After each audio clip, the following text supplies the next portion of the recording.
People think you go to bed one night without cancer and wake up the next day with it. It doesn't work that way. I honestly don't think I knew health until after cancer. The doctors would tell my mom that me pooping once a month was normal because it was just my pattern. Think about everything you and I do for a living now. We worry if people aren't pooping once a day. Illness was normalized from literally the first days of my life. And so when I was starting my period at 9 years old. But the earlier you start your period, the more cancer. By the time I was 11, I was on birth control pills to deal with the endometriosis and the polycystic ovarian syndrome. By the time I was 14, I had cervical dysplasia, juvenile rheumatoid arthritis at 16, thyroid dysfunction at 16. By the time I was 18, I had been diagnosed with irritable bowel syndrome. It's summer before my sophomore year of college. I'm shooting over to the doctor's office weekly saying something's different, something's wrong. And they just kept writing more script. I know that something's wrong and that no one's listening. My roommate came home one day and found me unconscious and got me mobile enough to rush me to the emergency room. Visiting ER doc who came in, took one look at me and was like, wait a minute, something's really wrong here. And finally said, we need more labs, we need more examination, we need some imaging. When he came back into the room, tears pouring down his face, and starts by telling me that he has a daughter my age. So I am definitely mirroring back to him. And he says, I don't know exactly what kind it is yet, but you have cancer. I was in kidney failure. I was in liver failure. 100% what they found on the imaging, 100% bowel blockage. He told me, you're too sick to even get a single dose of chemotherapy. It's just everything is shut down. So this shut it down further. I'm excited to bring you my next guest. You're going to know everything about cancer, even how to bring alternative into regular treatments if you like, but we're going to hear all about what's working, what's not, all the new science, metabolic health, and how that relates to cancer, the causes, because we align on toxicity as being a major cause, but you're going to hear some new stuff too. You're going to want to absolutely share this one because you know how many people are battling cancer and need to hear this information. Well, I'm here with the expert, Nasha Winters. So good. We have known each other for a long time. Yeah, I was trying to think about that when I was driving here today. I thought, gosh, how long? You know, of course, I've known of you forever. And I had the honor of being part of one of your events. Oh my gosh, when was that? 7 years ago, maybe longer. Yeah. That was incredible. And I got to meet so many people from your tribe that have all become very big influences and friends and colleagues in my life as well. You bring together some cool people. Yeah. And, you know, I've been training doctors for years. You were at one of my big doctor events. And I'll tell you, I mean, we all still refer you a lot of people, you do. You know, Thank just you. because, you know, we strongly believe in, you know, what you've uncovered, what you're doing, you know, bringing, I said it in the intro piece, you know, oftentimes you're bringing the alternative stuff with the standard of standard care. I don't know. What do you call that? Standard care? They call it standard of care. Standard of care? Yeah. Okay. That's what I thought. Okay. But yeah. And I think a lot of people watching this are probably interested in that. A lot of people are saying, hey, I don't even want that standard of care. I just want to do this. Well, you're going to get some of those answers too. But you stay on top of like everything that's going on. That's why I have a lot of questions. Yeah. Thank you. Good. Yeah. Because this is, I just interviewed recently John Richardson about B17. Amazing, yeah. So I want to get some AK laetrile, AK B17, AK amygdala. So but anyways, we can even throw down on that a little bit. But there's so many questions, that I have, and I think other people have about some of these alternatives. I was going to say medicines, but I don't know if we can even call it that. But I want to start here. You didn't, like me, you didn't choose this. Right. It chose you at age 19, maybe. Yeah. So pain to purpose. You got your purpose. You didn't choose it. It was given to you. I believe God gave that to you. Very much because you have made such a difference. But take us back to age 19. What the heck happened? Or sooner for that matter, because causative factors can be years before. Well, and I love that you say that, because I think some people think you go to bed one night without cancer and wake up the next day with it. Yep. It doesn't work that way. And what's interesting, and especially I think where our resonance in our the way we view health, and health creation and disease prevention are very, very simpatico. For me, I honestly don't think I knew health until after cancer. So an example, I was born in an era in 1971 when breastfeeding was not happening. It was just... Oh, really? Okay. I didn't. So breastfeeding wasn't in vogue then. I was born in 1965. I breastfed. So, but I didn't know so I got lucky maybe. You did. You were in the window. You had a little longer runway. Okay. So in the 60s, it was still, breastfeeding was still the thing. Yeah, towards the end. But it started to change. All these formulas got marketed, right? And so, Exactly. I mean, the year of my birth was also the year that the Nixon administration, waged war on cancer and started the NCI. Interesting. So kind of an interesting, timing of things. My husband was born in 1969 and he was the youngest of 10 children and the only one not breastfed. So that change was relatively towards the end of the 60s, moving into the 70s. A lot of industries, pharma and big ag and big pharma, were really picking up momentum in that time. And so I was born at a time it was not vogue, and I was allergic to all of the formulas. And they finally settled on the least of the bad of them, which was soy formula. And by the way, allergic is like, it sounds like you were unlucky, but the fact is your gut just wasn't mature. Exactly. It was wide open. So these proteins, foreign proteins, cross over, and your body, it does what it should do, makes antibodies to it, protecting you. And now, unfortunately, you've developed a lifetime of allergies. I mean, absolutely. As a child, you're probably so much better now, obviously. Yeah. And it still took, it still takes a lot of work to take care of that. And so it's like I say these things to people so they understand that, boy, howdy, it really does matter what happens in those first 2 years of your development. Like if we have any control, we want to take full advantage. And so for me, I didn't have that sort of foundation laid. And I was so intolerant of all the things that it was like, well, let's use the least intolerant. And for me, it was, which is a hormone disruptor. Exactly. So explains why by the age, first of all, not so funny, definitely not funny then, but the doctors would tell my mom that me pooping once a month was normal because it was just my pattern. Can you believe that? Can you believe that? I know. I know. And think about everything you and I do for a living now. Gosh. We worry if people aren't pooping once a day. I know, right? It's like, yeah. Gosh. I know. Yeah. So that was like normalized. So illness was normalized from literally the first days of my life. And so when I was starting my period at 9 years old, no one, this is in 1980. By the way, the earlier you start your period, the more cancer, earlier to death, really. I mean, all these problems that start. Yeah. Yeah. By the time I was 11, I was on birth control pills to deal with the endometriosis and the polycystic ovarian syndrome. By the way, you're singing a song that is very common now, but back then it wasn't as common. No. Right. But now it is common. We'll talk about that. Okay. So go on. And neither time was it normal. Yeah. Of course, common does not make it normal. Exactly. Yeah. But boy, it's so common now that this story we hear every day in our practices. But back then, no one did. And it's just fascinating. But by the time I was 14, I had cervical dysplasia, 16 again, juvenile rheumatoid arthritis at 16, thyroid dysfunction at 16.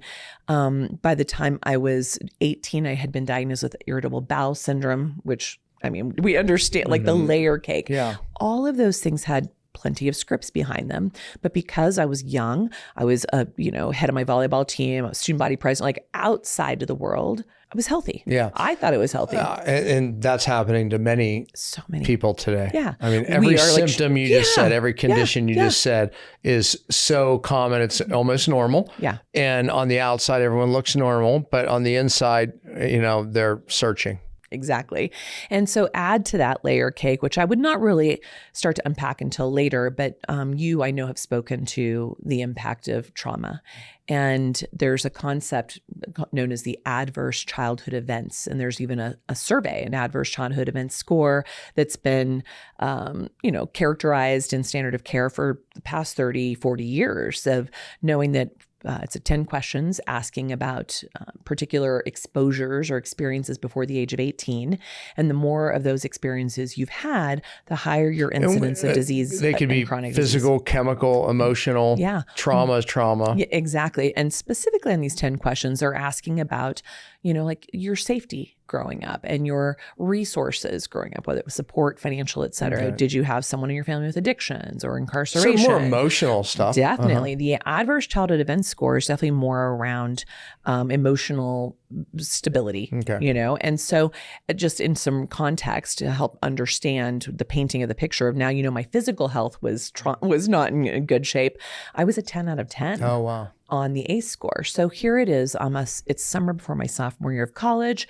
I'm shooting over to the doctor's office and the ER felt seemingly weekly, saying something's different, something's wrong.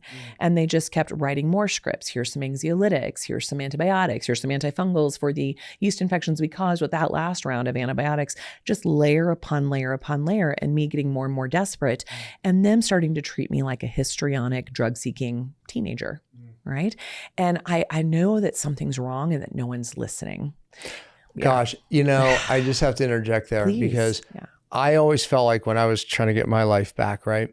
If someone would just listen to me, I would find my answer. Yeah. And I would go into doctors and I would know within moments if they were listening or not, or if they were just not listening, it was just going to be the same song and dance, next thing. Yeah. And if they were listening, I had hope. Oh. Yeah, it's like because people don't listen. Doctors don't listen, but I always felt the clues were there. Anyway, that was you looking for someone to listen, right? Exactly. And again, it was a small town, so you kind of had the same group of people you're seeing. So you already have a impression or belief system about you when you walk in.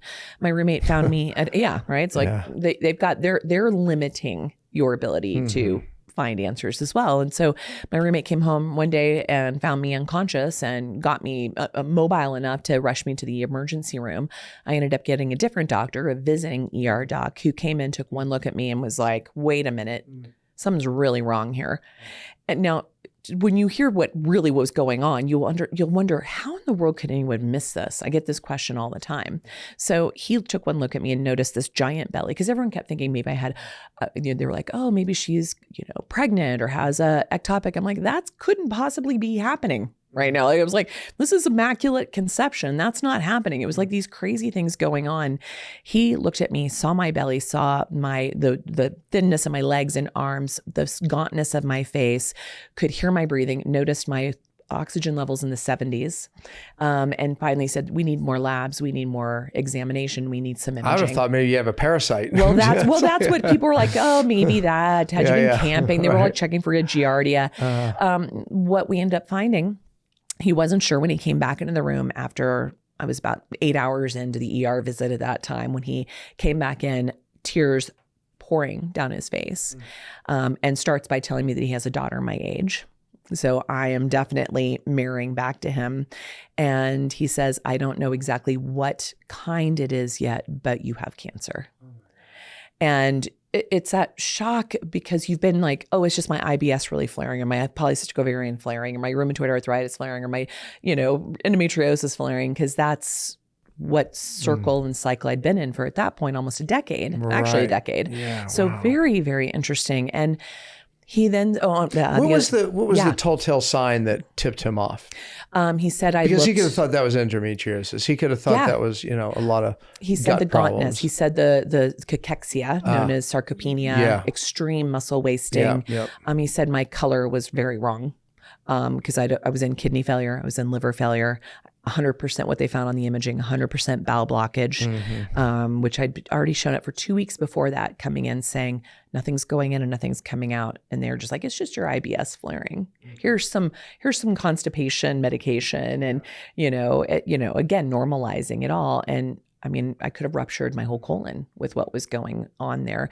And he just saw that and did an exam and realized the belly was not fat, was not pregnancy, was not endometriosis. It was something known as ascites, and specifically malignant ascites. So fluid buildup in parts where it shouldn't be in my abdomen. And when they got the imaging, they saw a grapefruit-sized tumor on my right ovary. They saw lesions all over my liver, lesions all throughout my pelvis. My lymph nodes in my groin were completely inflamed, fluid in my lungs, fluid around my heart, complete bowel. I mean, it was bad.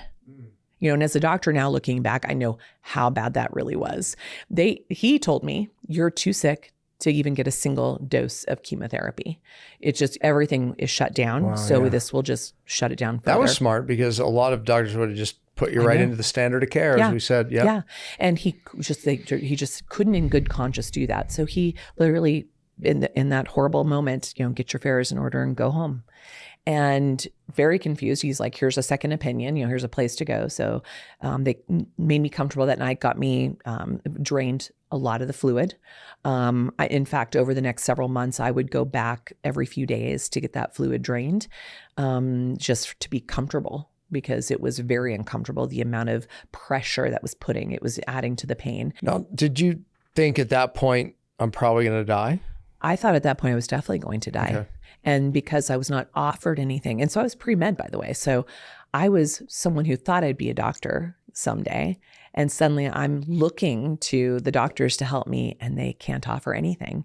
So I also felt part of my upbringing was a lot of abandonment stuff. And suddenly I was in that same camp again. So interesting. Prior to about 2 years before this diagnosis, I had attempted taking my own life on 2 occasions. There just didn't seem like there was hope. And so for me to even be the first person in my family to go to college, to leave, I graduated high school and a week later I left, not just my home, but my state, and went as far away as possible to go to school, all on student loans, working full time to help me pay for my overhead, to do that, and just to try and create a new life, to save my life, to get out of the trauma and the toxins where I was. And so here it is, this happens for me. And even though I'd really not known if I could ever really do it, something with this diagnosis lit a pilot light in me. And it didn't expect to fight it or battle it or somehow survive it. I simply wanted to understand it. And that's what sort of led to the steps that led to the next step, to the next step, to the next step, which brings us to where we are today. I believe God put that in your heart to to dig and understand it, knowing it would lead to where you are today. You've helped so many people. Gosh, I have so many questions. I do. I just, there's so many things. I always say it's a perfect storm. Oh yeah. That it's never one thing. The soy, I agree with you, hormone disruptor on that. What were some other things that you, looking back, would say that was part of this perfect storm? Obviously the abandonment, you mentioned that, right? I mean, the emotional stuff with cancer, big connection. I've heard you teach on that. So what was it? And what was the abandonment? And so much. I think that, first of all, my mom had a stillborn before me. Okay. And everyone ignored her. Like everyone, she's like, something's wrong, something's wrong, something's wrong, something's wrong. Everybody ignored in her 9th month of pregnancy. And so I think losing, my sister, that never came into this world, left a very traumatic wound in my mother, who, imagine then just a few months after that getting pregnant with me. Right. Just imagine the state of her mind. So and the she state might of have been still post, 100% postpartum at 78 years old. She's still in this. She's still the trauma I see. I used to go with my mom as I was growing up out every year as a little girl to my sister's grave. My mom was never given a place to grieve that. She tried to find her own way around it. So she metabolized that, and I'm certain passed that through. And even her trauma. I mean, her father died when she was 7. So was raised, as a single mom, with me and my father, extreme, very, very charismatic, but very addicted, and had a lot of addiction history and came from his own wave of trauma. So both of them, I just heard Dr. Gabor Mate, was at a conference, and he said, we marry the people who have the same amount of trauma as we do. And that hit me like a lightning bolt, and thinking about, the things my husband and I have processed over our 34 years this month together. Oh, congrats. But also, thank you. And then thinking about what my mom would have been going through with my husband without the resources that I have with my husband, and her family of origin prior to that, and his as well. That was like a huge aha for me. Yeah. The other one is I grew up in an area on 4 like Superfund sites. You look at Wichita, Kansas demographic, military bases, Beach, Boeing, Learjet. So all of that type of, airline. And by the way, you can Google Superfund sites in America. Yep. Because people always ask that question because the frequency of cancer of people growing up, around those hot spots. Yeah. And that's what they are, toxic hotspots. The cancer rates go through the roof, right? So, start there, right? Where is the nearest Superfund? Exactly. Superfund. I don't know why that rings off like it's wrong. I know, right? It's like, Superfund. What is that? Yeah, exactly. But it's wild because, in fact, when people hear me on a podcast or something about where I grew up, I get hundreds of messages about people saying, oh, I'm from Wichita, or my mother was, or so, and they had a weird cancer, and that, like everyone tells me these stories. So there was a lot of really oddball cancer processes. Yeah. The other thing is I also grew up in the era when we moved from, I came from a long line of farmers. So outside of Wichita, I'd spend my summers in Pratt and Sawyer and Medicine Lodge, Kansas, Coldwater, Kansas on the farm. Yeah. And I got to watch when we let go of our gardens, and also then sold off our property to big ag and started to have the big, glyphosates and the big all the pesticides, glyphosates known to be a lot of those have been banned because of the cancer, exactly. And yet, glyphosate we're still being exposed to, and we know it's linked to cancer. Exactly. So, so the emotional trauma, toxic trauma, beyond belief. And then poverty trauma. Extreme poverty, just always that place of just that leaves a residue of insecurity of when is the next meal. I mean, there were so many times, there were periods of times we were homeless, and there were periods of times of not having food. I mean, my mom would buy bags and bags of these huge things of potatoes and huge things of onions, and we would live on fried potatoes and onions in corn oil. Dang. Yeah. Another one. And when I was 13, I had to start working a full-time job just to help with rent. And so I worked at Hot Dog on a Stick. So you talk about toxins, that was my square meal. I worked there 5 days a week, and that was where I knew I'd get a square meal. And a square meal being a hot dog on a stick, cornbread dipped in and gluten dipped in corn, fried in corn oil. Oh, yeah. So, why didn't I have, of course I had cancer. Yeah, exactly. Right? It's like when I tell it, it's like, geez Louise, the perfect storm of it all. And the weird thing, all of it normalized. And so by the time it shows, But you're making that sound simpler. Okay. How did that happen? Exactly. Well, and here's the wild thing is it would still take me years to even understand, those food things I was eating, or the environment that we lived in, or, because of poverty, we would live in roach infested places where we had to use a lot of pesticides, or getting it tented. They were probably moldy too on top of it all. So you probably had mold in there, pesticides for the roaches. Exactly. And then I can remember the tenting when they tented for termites, and we were too poor to get a hotel, so we had to stay there. That's illegal. My mom snuck us in the back door. Honestly, when I hear the story, I don't know which one was the major player. Yeah. Because you had so many major players. Such a stack. And it would still be many years. You talked about another element. So kind of we're trying to look at my terrain 10 here of all the things we're going through. In 1996, I was one of the first people tested for BRCA because of my age of when I had cancer. And that was also a place I have the BRCA genes. And so that is a gene, a lot of people think of that as your that means you're going to get cancer. No, it's a methylation problem, and it's a DNA repair problem. So now you guys have heard that I had a lot of DNA hits. And what was more miraculous is how long my body, with as little resources and support it was getting, how amazing it was to do as well as it did, despite all of that. Yeah. Like now I can look back and remarkable. go, she's incredible. I know. Yeah. That's remarkable. I mean, honestly, I would argue you have a really good constitution to be able to tolerate that. Yeah. Did your mom end up with cancer? So my mom had her thyroid removed, breast lumps removed. She had an emergency hysterectomy at shortly after I was born. Actually, shortly after my brother was born. For toxic shock syndrome. And when they got in there, when they took out everything, they did a complete hysterectomy, they realized she had ovarian cancer, but it had a pure surgical resection. I didn't learn of that until about 10 years ago. Oh my gosh.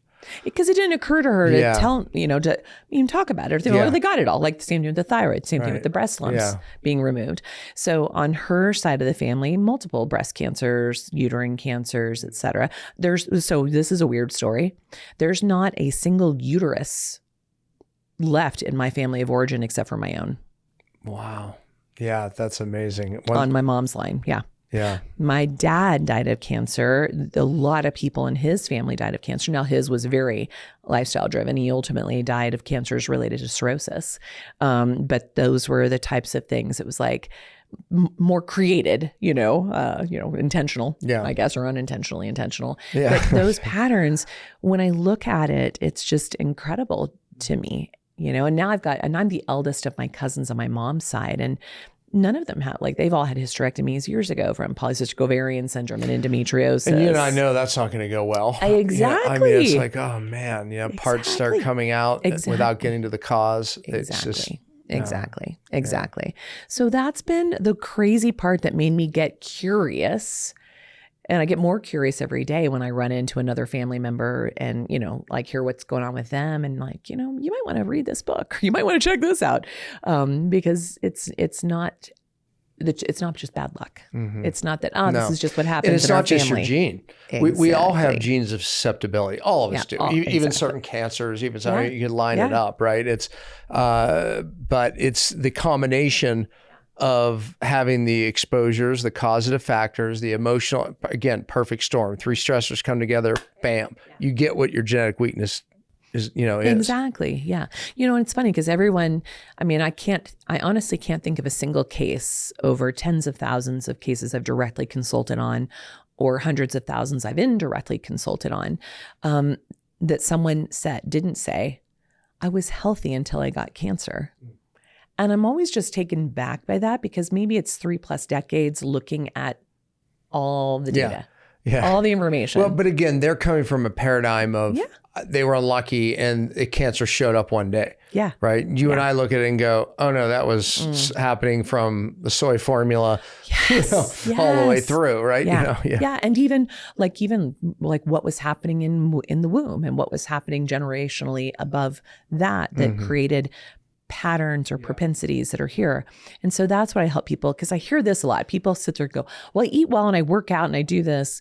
It's like, golly, those are like the iceberg tip sticking out of the water. Yeah. It's like, what is underneath? That's what I say all the time. I know. Right? That's where we resonate. And by the way, that iceberg starts filling in utero. You kind of made that point. You picked up your mother's, postpartum depression, I'm sure, and what wasn't being given to you. Yeah. And then her toxins in utero. I always talk about the DRASH study where the amount of mercury, silver fillings mom has, that mercury goes right into the baby. Lead, all the pesticides, all of it in you. You start soy formula. All the... I know. My mom's so my mom's 78 years old. She must have the George Byrne gene because she still smokes like a chimney. But she used to say, I used to kick the ashtray off my belly in utero. And the doctors then were having her smoke to have a smaller baby. Oh my gosh. Right? Okay. You can't even make this stuff up. Okay. So smoke to have a smaller baby. Pooping once a month is normal. Mm-hmm. Here's what I want people to hear when we hear those things. Yeah. We think it's different today. My point is that we're saying things and doing things and treating people with things that we're going to look back 20, 30 years from now and go, oh my God, can you believe? Barbaric, yeah. Yeah, barbaric, right. For sure. So don't forget that. You know, it's like, don't forget that. Mark our words because it's all, and that's actually kind of brings us up to even the way we treat cancer today. So to me, like it's so barbaric and so antiquated that we are believing that we can poison a body back into health. Yeah, it just goes against a major premise that I run my life back by. It's like, yeah, you're not going to give someone a toxin. And people don't understand that's what chemo is, right? And purposefully so. Like when people say, hey, can I take your cell clear product while I'm getting chemo? I say no, because it's too good for your cells, meaning your doctor will have a problem with that because they're poisoning cells. Exactly. It's on like, purpose. Yeah, exactly. So if we're making your cells healthy again, trying to make it's going counterintuitive to the treatment you've chosen, meaning like if you're going that route of poisoning cells, then you have to go that route of poisoning cells. You can't, be doing things to make cells healthy. Right. It's like, you could maybe timing is everything. Yeah, exactly. You could do that after. Yeah. But the point is people don't realize that, that's what's happening, right? We're either burning tissue or we're poisoning tissue, and that's the treatment. And even that, in the last, we've known all along. Madame Curie is a very good example, who was the inventor of radiation, right? And so just an absolutely amazing story of this woman, this brilliant scientist who ends up dying from, basically leukemia from all of her years of working with radiation, with radium. Yeah. And that has been our main, surgery was our main treatment of choice for cancer for millennia, because cancer's always been. It's a new, but around, the 1800s, it was about 1 in 250 cases. And I may be misquoting that a little bit. So forgive me, please have some grace for listening folks. But by the time I left medical school, it was closer to 1 in 20. And that was in the late 90s. And then by the time we got to today, it's 1 in 2. So more cancer, despite having more tools to treat it. And so we had surgery, and then we had radiation after Madame Curie's work. And then it wasn't really until after World War II that we introduced chemotherapy. And chemotherapy, folks, was a direct result. It was leftover ammunition, leftover biologic warfare from World War II was repurposed into pharmaceuticals to treat cancer. That's where we got our first drugs to treat cancer as a chemotherapy. And over 80% of the chemotherapies utilized up until the last few years or so were derived from plant extracts. So for instance, taxanes, so Taxol, Abraxane, these drugs came from the Pacific yew tree. All right. And the vinco toxins, which are used in a lot of cancers today, came from the periwinkle plant. And many of these, there's just plenty that come from a variety of plants that in their whole plant compound, they're toxic. They're usually the toxic herbs, but they have kind of a built-in protector. So you could take that toxic herb, but you'll poop it up or shoot or throw it up if you hit the over toxic dose. But when we synthesize it in a lab, we take away that built-in modulating mechanism and just make it purely toxic. Okay. Right. Totally wreaking havoc on the system.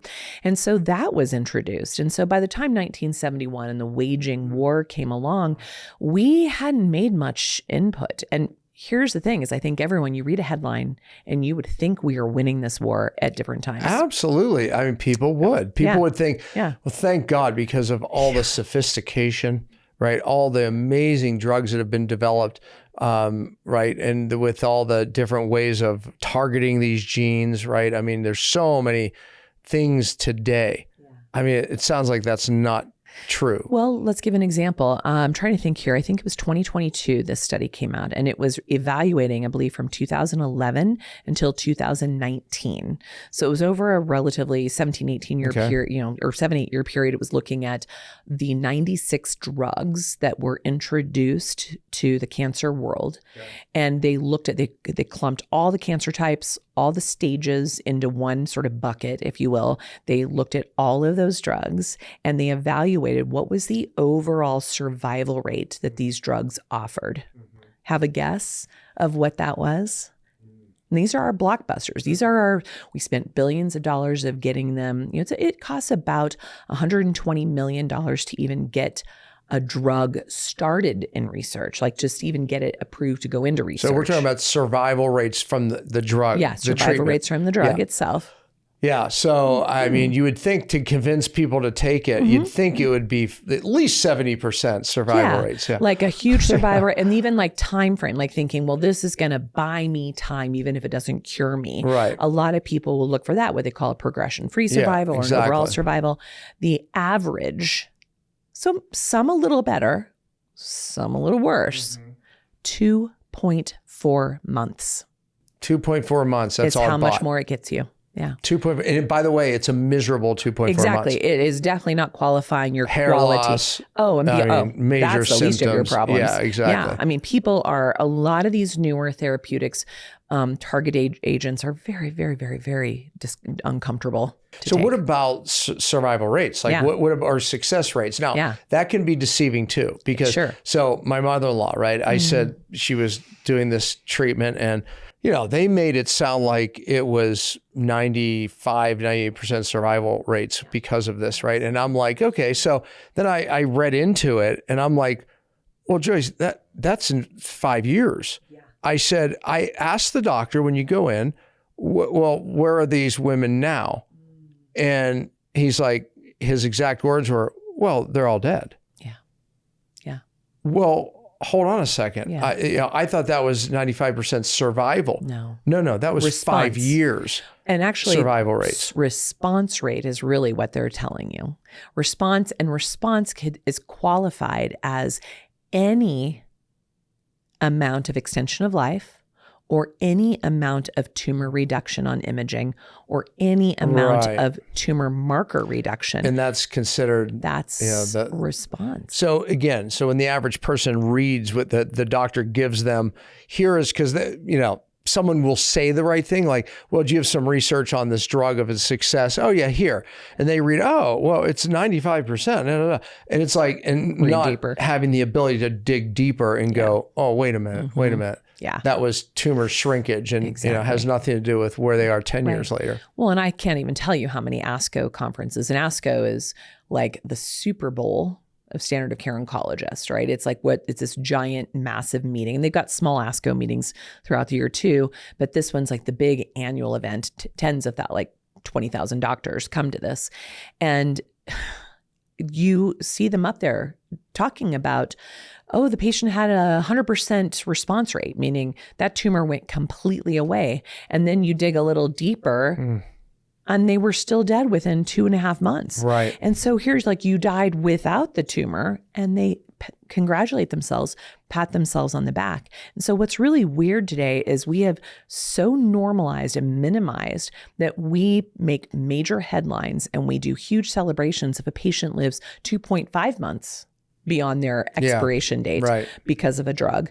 That's how little we've moved the dial. So we call that a success. Our bar has gotten lower and lower and lower.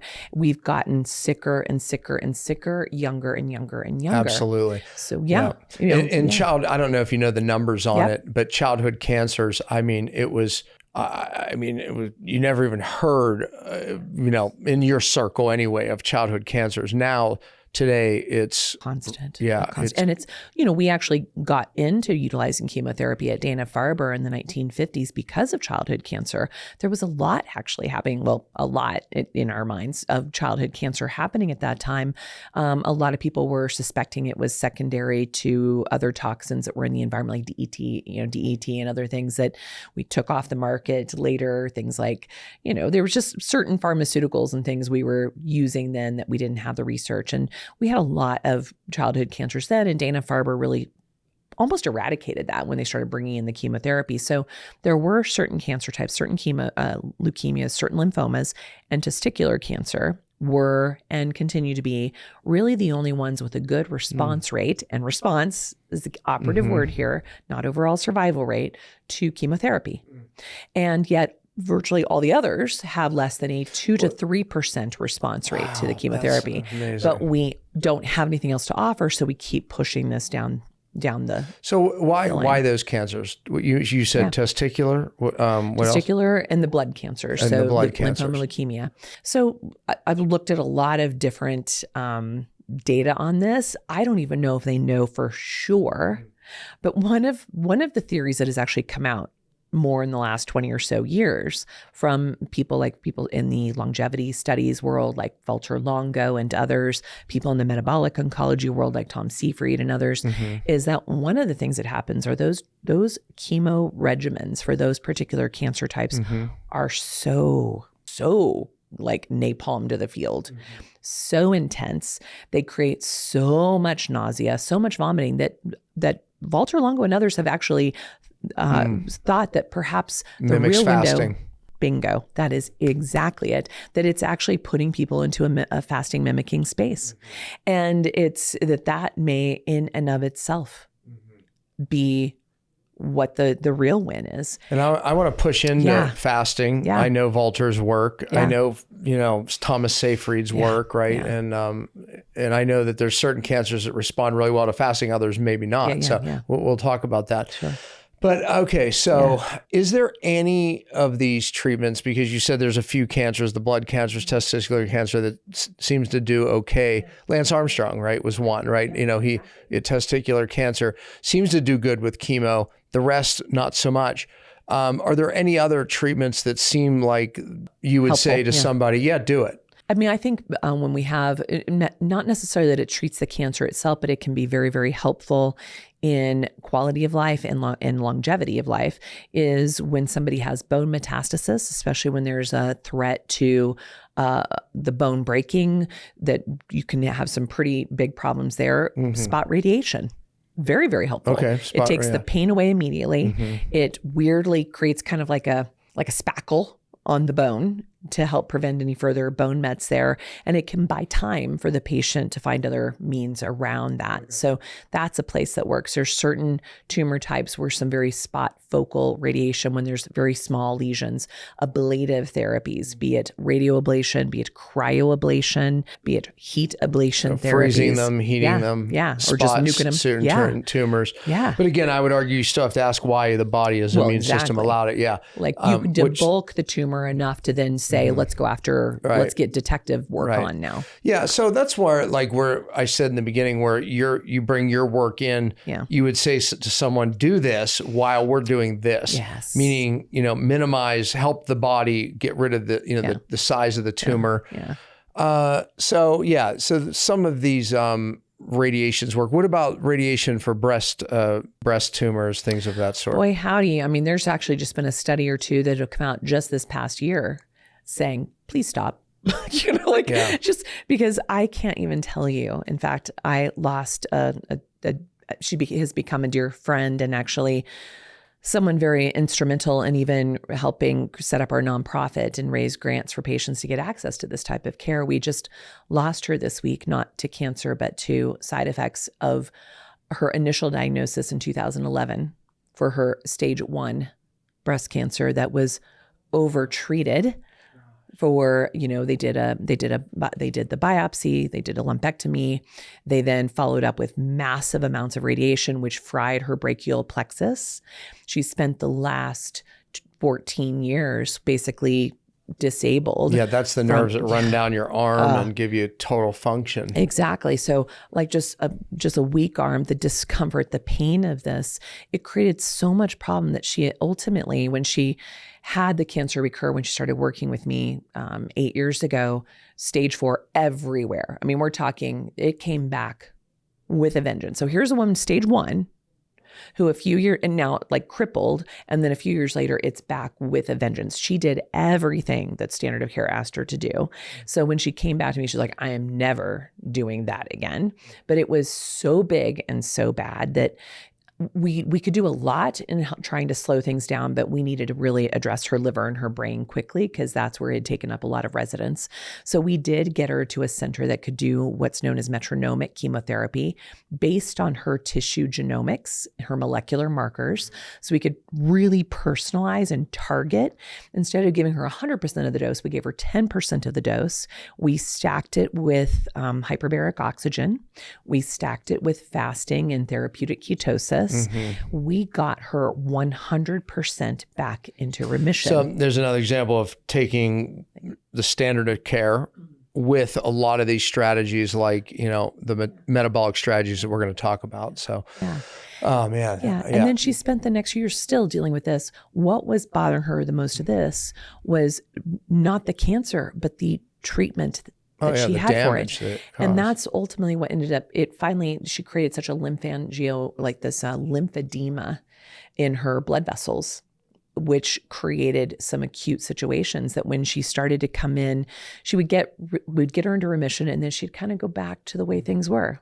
She was such a student for, herself, but also as teacher for me, in that she would, you can never return to the environment in which you got sick. And she would default to that old way of being on this planet each time. And we'd get shorter and shorter progression, like shorter and shorter windows of her holding back the tide, but it would come back, and we'd go through the motions again to say, you can't keep going back to this. And we'd get lucky and get her stable again. And this last one, when I saw her this summer, she was in actually a really good place, but she just sort of was like tired of all the treatments and wanted to take a break, and was getting ready to finally go and do this very heroic surgery for her neck. But on her imaging, found some disease burden, not much, and was talked into doing a pretty aggressive treatment that blew up all of that inflammation. And, I got an email from the doctor, like, she died in the hospital exactly in the worst possible way. It's amazing. She'd want to go. They talk people into these things out of fear. They use fear tactics to do it. And, it's almost more stressful to have to deal with your family that thinks that's because everyone wants to say, well, we did everything we could have done. Like, everything you could have done was poison. It's like everything you could have done is why they died. Everything you could have done, so we can say that, is like barbaric. Right. And 30 years from now, we're going to know it's barbaric. Exactly. Right now, we think it's the greatest treatment in the world. It's amazing to me that it hasn't already been understood as for its barbaric nature. I mean, we've made a little shift since we've moved a bit more into the immunology world, into using immunotherapies. So let's talk about immunotherapies. Yeah. You mentioned genomics. Yeah. These are touted now, as a much better way. Are they more specific? Okay. I mean, but what are the numbers saying? Well, the numbers say that the immune therapies have over an 80% adverse event. That's huge number. That's huge. Yeah. And that 20% have a very good response to therapy. And yet that is the best we got right now. The best right there. Yeah. I mean, that's if you have all the money in the world. Yep. I mean, and you got that, you're going to get, that's the best. Well, and in fact, it's interesting. A lot of people have been watching Dr. Patrick Soon-Shiong, who's known as the billionaire doctor. He was the creator, developer of Abraxane, which is a derivative of the Taxol drug, which is a particular liposomal delivery of that. He also owns the LA Times. I think he owns a sports team as well. 2014 is when I first heard about him, when he was on 60 Minutes, and I really loved his message. Because he was talking about how we should stop calling it breast cancer or prostate cancer. We should call it like more of a mechanism or a pathway or a pattern, because you could have breast cancers that actually look like a colon cancer or a colon cancer that can look like an ovarian cancer. Like he was making the recommendation then of, let's stop classifying it in the tissue that it shows up in, because that's not very helpful. Because then people are like, well, what do you do for breast cancer? Well, then we get very pigeonholed, right? And so I really loved that message and appreciated that he was trying to change the narrative. And then he came full circle in the last, in his work and research, he got really excited about immune therapies and has developed a protocol that was on, my gosh, he's been like Joe Rogan. He's been on, 60 Minutes. Again, he's been on all these news shows. He was interviewed by Tucker Carlson and by Rachel Maddow, so it was like non-political, non-bias of him saying, I've got a better answer. And in that, it's still like $1 million treatment for people. So unless you have the resources, you don't get to somebody like this. But I'm actually working with a client right now who got in to see him. He is very well resourced. And I'm looking at this treatment that they're planning for him. And I'm like, well, do you have the target? Do you have the PD-1, which is a checkpoint inhibitor target? Like, does the patient exhibit this receptor that could utilize that drug combination? And he's like, well, I don't know. They've never tested me. Wow. You're probably like, really? I mean, like, how could I'm like, and then when he sends the message off to the famous team, they're like, oh, that may be, if you have it or not, we're still going to do it because it's still better than nothing. I'm like, Jesus, excuse me. I'm like, we could do much better than that, right? How is that possible? This person's getting ready to, and this person's only a stage 2 process, not even a stage 4. I'm like, I don't even know if you need that treatment. Like, have you tried all the other things? When I look at the 16 pharmaceuticals he's on, no one's asked him about the collection of blood pressure medication, diabetes medication, erectile dysfunction medication, which is caused by his blood pressure medication. Yeah, no, exactly. The number one cause of death is still medication. Exactly. I mean, it's like, so we're talking about third, cancer. Well, no, but when you add in it all, I believe it is number one. You're right. So, but that's where I thought, golly, no one's asked him about his life.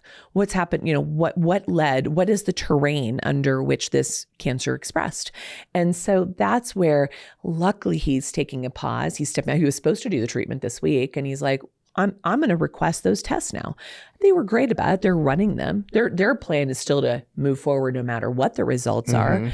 But now that I've educated him and empowered him, we've already gotten in 2 weeks, he's off half those medications. Most of them we just stopped cold turkey because they were redundant or not necessary. And now and luckily his GP is working because I'm just making I'm just educating him and empowering his clinician to help make those choices with him. And even the patient was saying to me, I have this doctor for this, I have this doctor for this, I have this doctor for this. They're all saying, go talk to this doctor if you want me to deal with this, and go talk to this doctor. And I'm like the bird's eye view, helping him get to know his own terrain, helping him understand, and also potentially saving the man $1 million. Because guess what? When we get his blood sugar dialed in on 2 blood sugar medications, his fasting glucose is still over 120. Oh my gosh. I mean, you want to talk about feeding cancer cells, right? It is the prime fuel source. Yeah. I mean, that's what it loves. Yeah. I mean, just putting it in the perfect environment to drive those cells. Yeah. Terrible. Yeah. Yeah. And he's going to do $1 million treatment. It's going to fall flat. Yeah. Exactly. At least flat in the majority of the cases. And so, though I believe Dr. Patrick Soon-Shiong is onto something very much, and I think he's absolutely pushing against the narrative, he's still in the knee jerk of everyone should get this treatment instead of some people will do well with this treatment based on their terrain. Yeah. And that's where, we've come from. And I think, we've spent the last 111 years in this experiment of cancer as a somatic mutation, a genetic mutation. In 1914, we started claiming it to be that. Right. And boy, so just an interesting, historical perspective for your listeners, 1914, Theodore Bovary kind of qualifies this concept of the somatic mutation theory of cancer, aka the genetic mutation theory. Yeah. It's interesting because there's other theories. There's wound healing theory from Virchow and others along, that had led to that. Because cancer had always been around, but we didn't we just didn't really know what it was a cause of. Yeah, we just thought you were unlucky. You Exactly. just got it. And, or that it was the humors, back in the way, like the, the way back in the day. Yeah. But now we're starting to get some of the technologies. We're starting to get things like microscopes and different things to start to look at the cells and understand biology at the time and those components. Well, he was people were interested until this other kind of quirky, controversial character by the name of Dr. Otto Warburg came along in the 1920s, early 1920s, and said, wait a minute, the genetics are a downstream effect. They're not the starting point.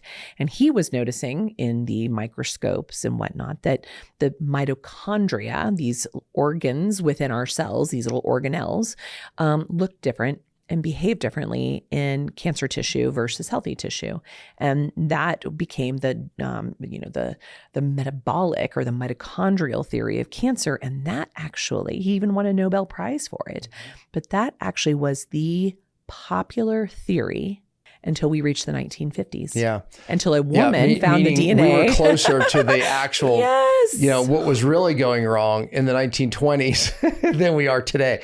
Okay. Right? So now in the 50s, okay. Woman discovers the helix. Two men take credit for it, Watson and Crick. The double and helix. We're off and running. Exactly. We went jumping right back into the frying pan of the DNA. And we really expected, including in 1971, when the war on cancer was, declared, when we, in the 1980s, when we started to map the genome, we kept thinking, certainly we're going to find our answer. Yeah. And we got nowhere. And the craziest part is long before, so in the 50s and 60s, we started doing nuclear cell transfer studies. And so what does that mean? Yeah, you're like, huh? So in our cells, we have organs, little organelles, and we have, the mitochondria. We've got, the site, like the reticular, like all these different things. But the biggest one is the nuclei. All right. And that is what houses all of our DNA information. So they would put the nucleus of that in another cell. Exactly. They would take the nucleus of a cancer cell and replace the nucleus of a healthy cell. And that cell wouldn't get cancer. Exactly. And they would do it again and again and again and so again it wasn't and again. The gene. And we've known this since the 50s. And in the 1980s, a woman by the name of Dr. Mina Bissell started doing research, still ignored today, despite her still being one of the most famous cancer researchers 40 some years later. She was showing that she could take cancer cells and put them in different petri dishes and say, guys, it's not the cell that's the problem. It's the medium that seems to be making a difference. So she coined the concept of the extracellular matrix. She has this meaning outside the cell. Yes. Like, what is it swimming in? What are those cells swimming in? Or what information is it getting? Exactly. And in that, it started to resurrect this sort of hidden. Part of why we lost interest in Warburg's work is he was controversial in World War II. He was a Jewish scientist who stayed in Germany when all of his colleagues were either murdered or left. They must have kept him around because the high-ups thought they needed him. Well, Hitler had massive fear of cancer. There you go. Yeah. And the book, Sam Apple does the most brilliant book about this whole history. So you can understand why he and his brilliant work fell out of favor, despite him not being wrong, which was more around the controversies of the times, which Sam Apple's book, Ravenous, really goes into Dr. Warburg's history. So you start to understand the context and why it was fully discarded. And so Dr. Mina Bissell kind of started making people think about, maybe it's not the genetics, maybe there's something more. And then in the 1990s and into the early 2000s, people like Tom Seyfried and others started saying, let's go back and let's revisit. We also have new technologies like the seahorse, which is a tool to look at mitochondrial respiration and start to look at it in different ways and build on and refine what Dr. Warburg was finding. Buried. Yet when I got diagnosed in 1991, and there was no Dr. Google, there were no influencers, there were no books really outside of a few, like Gerson, the original Gerson, his book was one of the ones I ran across. And it's funny because we've misinterpreted all of his work today. How Gerson is done today is not the Gerson that it originated from. So pretty interesting. And there. by the way, a lot of Otto Warburg's work is misinterpreted too. Everyone thinks, it's a, an acid body causes cancer. It's like, no. He was talking about, the mitochondria going through a very primitive glycolysis, creating lactic acid just happened to be the byproduct, but he didn't think that was the cause. Exactly. That just means firemen or these guys in red suits are around fires doesn't mean they're causing the fires. Yeah. Nailed. And I love that because we have a lot of what I call internet cancer care from people saying, if you just eat an alkaline diet, you'll be fine. Yeah, You're exactly. First of all, you can't do that really without hardcore pharmaceuticals to completely change. And we actually went down that road 20 years ago, using hardcore pharmaceuticals to see if we could strongly alkalinize the body, and we kill people. That's simple. Yeah, exactly. We killed people straight out with that. Yeah, exactly. I mean, being alkaline always is a kiss of death, right? Just being acid always is a kiss of death. Your body goes like this. In cycles, and different tissues needed to be in different things. So, those are the pieces. So that's what was so fascinating is this started coming back, and weirdly, and I love that, you appreciate this because prior to my diagnosis, I grew up in a very, very, very conservative state and conservative environment of religion that did not resonate and didn't have coherence for me. So I was actually I would call myself probably an atheist at the time of my diagnosis. And it was actually because of my diagnosis that I found my faith again, right? Like in this really powerful way. And so not a surprise that the first book after they tell me you're going to die, and then I get the second opinion, like you're going to die. Third opinion, you're definitely going to die. You're definitely, you're just beyond. Yeah. And of course I'm getting, I mean, I was sick. I mean, I really did think I had weeks, months to live. And they did too, right? So, but I went to the library and I ran across this book by a complete unknown of the time. I couldn't even pronounce his name, Deepak Chopra. Oh, yeah. Right? Yeah. I mean, it's so crazy to think about this. And a book called Quantum Healing. And that's when I sat down and read that book in 2 hours on the floor of my little library in the fall of 1991.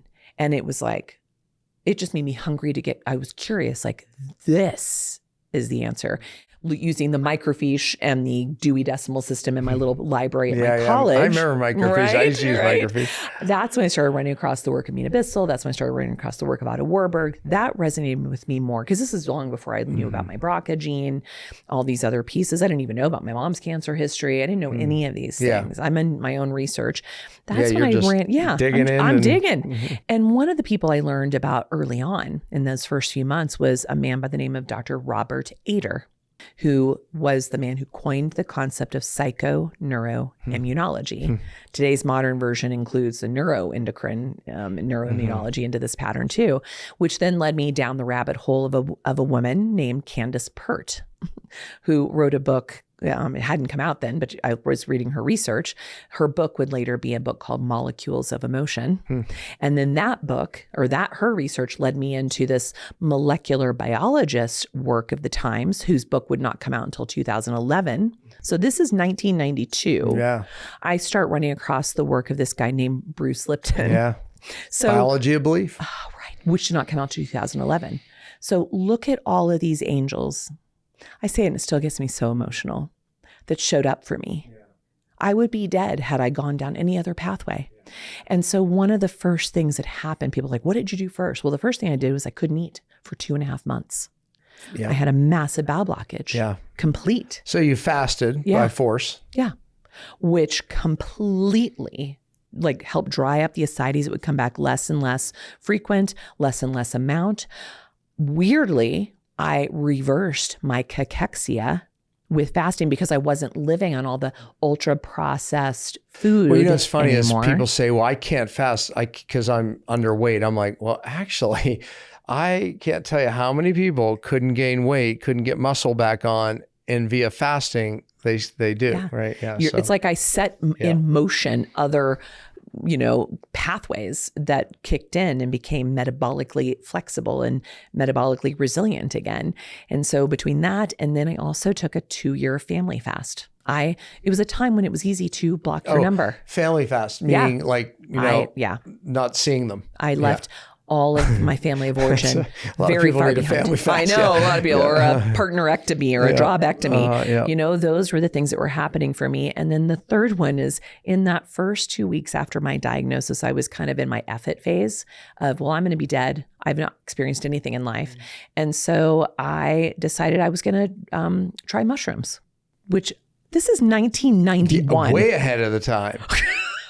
So I didn't even tell this story until after Michael Pollan's book came out. It was just a joyride. It was nothing as far as therapeutic goes. No, there was nothing. And I don't even know how I accidentally stumbled upon that. But what was even more weird is I accidentally took a heroic dose, which I did not know. Because when they told me you eat them, I thought I was supposed to eat the whole baggie. Yeah, I had a heroic mushroom story. Yeah, unknowing to me. I was in Jamaica, and I was in Mrs. Brown's famous mushroom omelet place. It's still there today. And so I ate my whole, I was hungry and I ate the whole thing. And then I was very hungry and my girlfriend was paranoid of the mushrooms. I was just hungry. I ate half of hers and I drank the tea. Well, let's just say they were peeling me off the floor that night. Yeah, so I'm wondering, I wonder if I got any therapeutic benefit out of that? I don't know. Well, but anyway, you create a new brain-derived neurofactor for sure. Sure, I did. Change your life, and that's where I didn't even talk about this part of my story until Michael Pollan's book, Change Your Mind, How to Change Your Mind, came out because it was still very, I started having patients go into the clinical trials at Harvard in 2011. You had to all be hospice eligible, less than 6 months to live, no more standard of care. All of them facing their mortality going into this. I had 11 patients who went through that trial. All but one are here, and that one died 2 years ago. So I know, which I can now look back, I didn't recognize it at the time, but I think because of the place I was in, of not believing there was another way, for me, it opened up potential. The mushroom trip. Yeah. Yeah. So the mushroom trip allows you to go into that subconscious, right? Yeah. It's like, so you're saying you were able to see things that you weren't. During it, like during your, I'm going to call it a trip. Yeah, okay. It was a trip. Okay. Yeah. Mine was too. And again, accidentally, but, and then after or both? Definitely during, and here's funny, the person who was with me, who became like my guide, because I went with a small group of friends, and they were acquaintances. They weren't even friends. They didn't know what was going on because I was very private about what was happening with me. And the person who ended up helping me through it, because it was a rough ride. It was I did go through my death, and I did go through a rebirth in a very, very powerful way. And the person who stayed with me was like my sitter and got me through it is the person who I'm now married to. Oh, wow. That's yeah. I'd like to see that backstory. So, because your subconscious is open. So, he's whispering in your ear, you will love me. You love me. You're so attracted to me. You want nothing more than me. Yeah. Oh, God. I know what he was up to. Anyway. All right. But it worked out for good. It did. And, it's interesting. So my husband, Steve, my friend, Sean, my friend, Belly, my roommate, Chad, who, here's the weird thing going through the time. This is a very interesting backstory. So I was going through cancer diagnosis. My roommate, Chad, was going through AIDS diagnosis. No people. So he was a gay man at a time when it was not safe to be gay, nor was it a safe time to talk about AIDS in 1991. I had cancer. We both were basically helping each other through and protecting each other's secret, because they had a lot of shame and a lot of taboo around them, right? And so he was there that night. He's no longer with us. He died a few years after that from AIDS.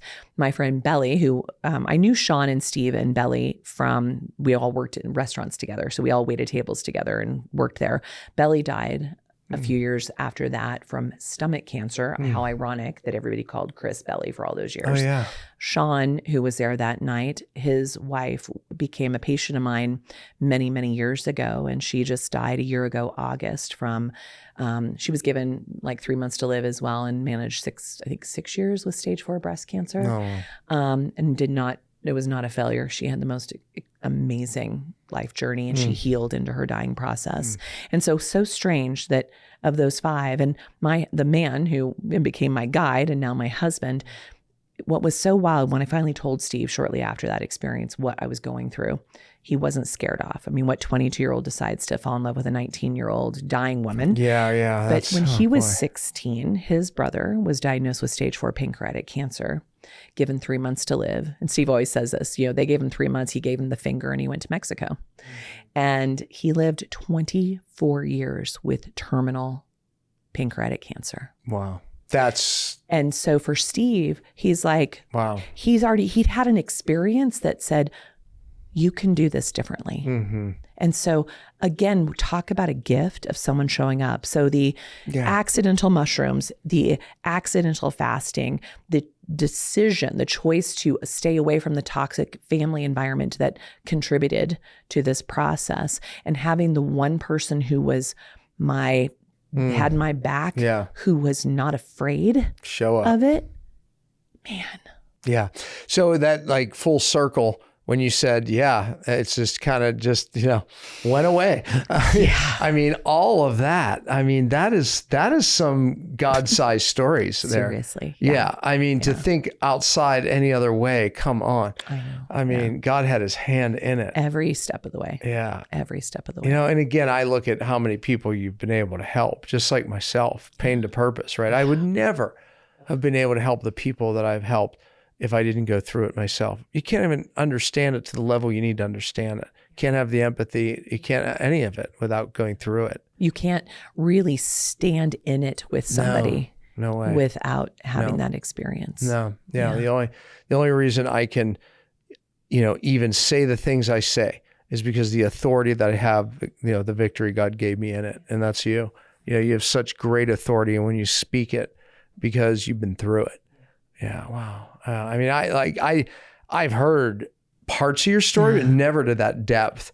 Well, thanks for allowing space. Yeah. I mean, with all those absolute miracles, I'll call them what they are. I mean, those were some serious miracles. Wow. Okay. So, now when would you have said, I'm cured? Like, when would you have said, because that's a scary thing, right? Because, especially in the cancer world, because these things come back, they come back differently. It's like, so when would you have said, okay, I feel like now I'm fully victorious? So there's a two-part to this. Okay. So the first part is, I would say never. That's a good place. Yeah. I mean, meaning that's a good place, because you'll never, ever, ever. My biggest fear is going back, by the way, right? So that is my biggest fear. I still have PTSD because, it's like, I don't want to ever go back. I can't ever, I'd rather die than go back. So that puts you in a place that I live my life very healthy. People are saying you're so disciplined. I'm like, no. Yeah, if you've been where we were, exactly. You good. Yeah, a little different. It's not discipline. Yeah. Well, and for me, like, cure means it's gone and it's never going to be there again. But the reality is we all of us have cancer all the time. Yeah, that's right. There's no such thing as a cure from it. It's about There's cancer cells in us right now. Exactly. And how do you then live with it, make peace with it, have a resonance with it? How do you have a simpatico with it? Because it's not an enemy, right? To be waged war on. It's you, and it's extension of you, and how it is expressing is a messenger to you and an opportunity for you. And so I wouldn't say cured. And standard of care, in their terminology, would likely not say I'm cured, because there are still things that would make them say, only hey, they can say there. cured. Exactly. Yeah, there's that. When it's not. Exactly. So there's that. But there is this place. So my secrecy around it, this is the second part. Like I said, even in college with my roommate and all those pieces, it was like no one. I had one professor know because I passed out in his class from pain and he had to call an ambulance. And then basically the ambulance driver had picked me up before and was saying to my professor, oh, this is what's going on. And he knew. I basically held him to feet to the fire, please don't ever share this story. I had one clinician in my community that still knew that I was working with directly. I mean, obviously people who diagnosed me, they didn't want anything to do with me. When I was still alive, they're like, well, there's nothing. No one knew what to do when I was still here, And then years later, when I got to medical school, I had one doctor who had the whole truth of my story. Like, I had it very contained. Maybe 5-6 people knew what was going on with me. Some people, there would be mentions, so I think people thought, oh, a little skin cancer or something. If they heard I had cancer, they would make assumptions, and it was like cancer light. I don't know what that means, but they would say that. So here it is. It's about 2010 or 11. This man that I'd loved his book and his work, and it had been very influential in my practice, by a man, Dr. David Survey-Schreiber, wrote a book called Anti-Cancer. And before that, his work, he was a psychiatrist from France, who was the psychiatrist who did the research and made it kind of mainstream that fish oil was far more effective than antidepressants for treating depression. He was part of that movement that started a different dialogue. But ironically, in his medical school training and through all this is when they were practicing scans on each other, and their brain scan practice is when he learned he had a glioblastoma. This man had had 3 different recurrences and surgical resections yet was living, because on average with treatment, 18 months is as good as it gets for a glioblastoma. It is considered a death sentence across the board. So he was a miracle. And when he then later wrote the book Anti-Cancer, he became like world renowned. He started traveling. He really brought conversation to integrative oncology to the forefront. And it was such an inspiration to read his work about food matters, diet matters, lifestyle matters. He was a maverick in that, right? And so it was so beautiful. It was in around, I can't remember exactly the year, somewhere between 2009 and 11, he died. And his book, Not the Last Goodbye, came out. And it was that he ended up dying eventually, 17 years after his first diagnosis of glioblastoma. He died of the very tumor that he was initially diagnosed with. And he didn't want this book published until after he died. And his biggest fear, and it still gives me chills when I say this, was that he knew that the moment he died, everyone would say, see, it didn't work. Right. I had that same, like fear. Reading that book, it was, I suddenly realized I haven't quite believed this process for myself. And I'm so afraid if I speak to it, that it will all go away. And it was that book that gave me the permission to start to talk about it a little bit with my patients. And it was that moment where I had tried not to see, I tried so hard not to work with cancer my first week in private practice in 2000. This man rolled in a wheelchair. His wife brought him in. You tried, but it was you were calling. I years. So, so 9-10 years. But I still had like tons. I had a huge family practice, but I also had tons and tons of local people from my tiny town, Durango, Colorado, finding out that, well, this person lived much longer under her care, and and so suddenly all the cancer patients from Durango were coming to see me, living far longer, doing better, coming into recovery, and I kept still trying to deflect it. That book brought me out of the closet. And when I started to share that story in 2012, I got brought on to a stage in Denver at a Colorado ovarian cancer symposium. There were 3 doctors that boycotted the event because they were allowing a naturopath to talk. My talk, they made me repeat it 3 times because it was like panels in 3 different rooms happening simultaneously, but nobody wanted to go to the other panels. They all wanted to come hear me. Because you have to remember the statistics, at least at that time, where there were 24,000 women a year diagnosed with this disease and over 17,000 dying of it. So they were resourceful and scrappy and saying, I need to find hope.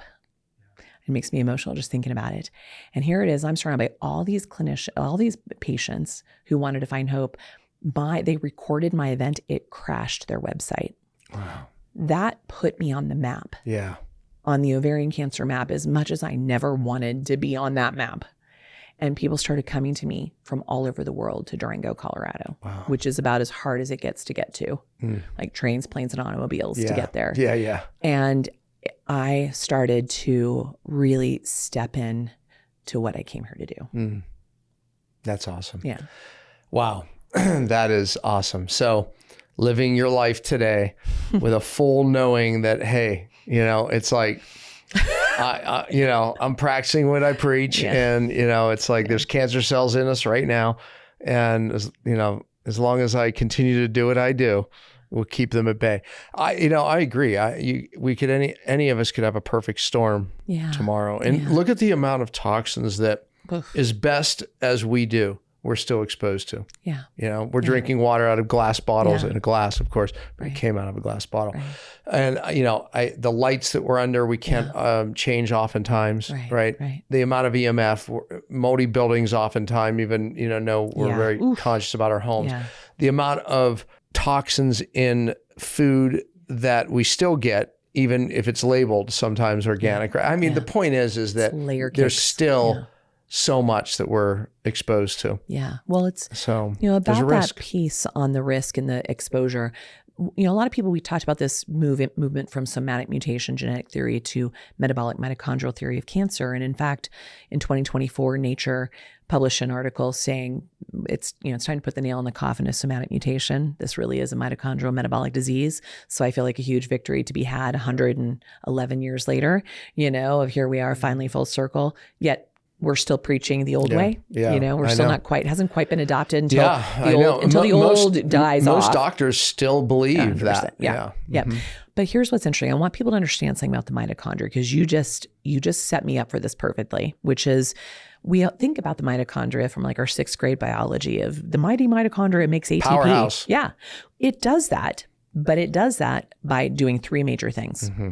Number one job, it receives input. Yeah. It's a receiver of cellular information. Surveillance. Yes. So it's taking everything: water, light, sound, emotions, toxins, nutrients, everything. It takes it all in. That's its big job.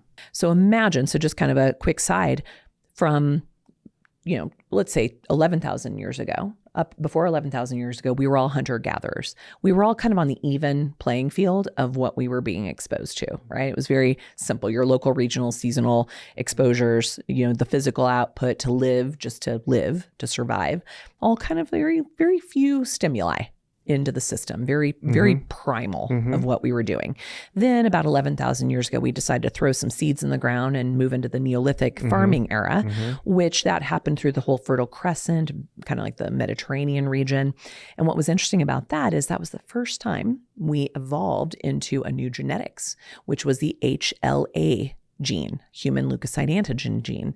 That's when people like you and I started getting our genetics of autoimmunity and vulnerability to molds, vulnerability to viruses, vulnerability to grains, to gluten in particular. That didn't arise until then.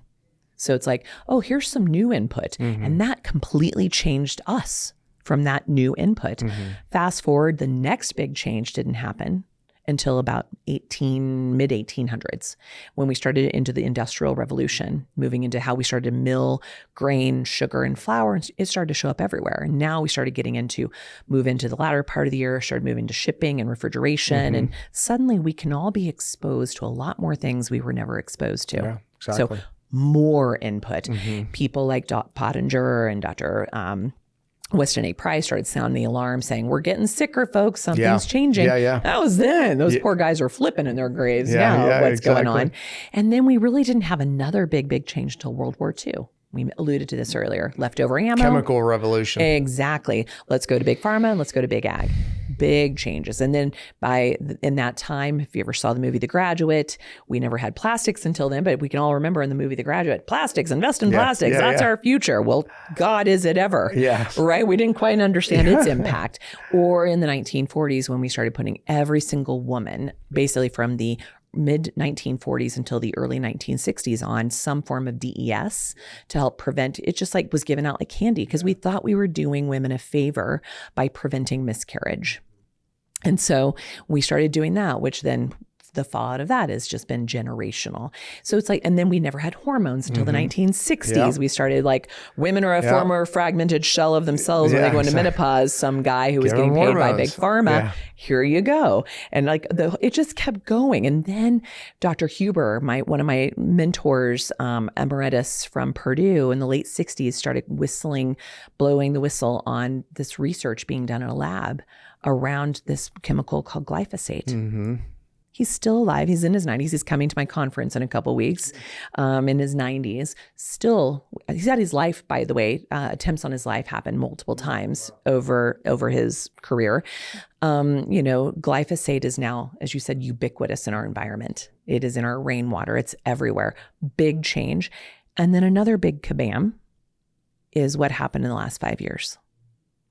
And the last 5 years of bringing an experimental, not a vaccine, an experimental microRNA into the swimming pool of life. I was going to ask you about it. Because now we have turbo cancers. We do. And turbo cancer is, we all were hearing murmurings of this, but because I train so many clinicians all over the world, we have a HIPAA compliant forum where we can communicate without being shut down.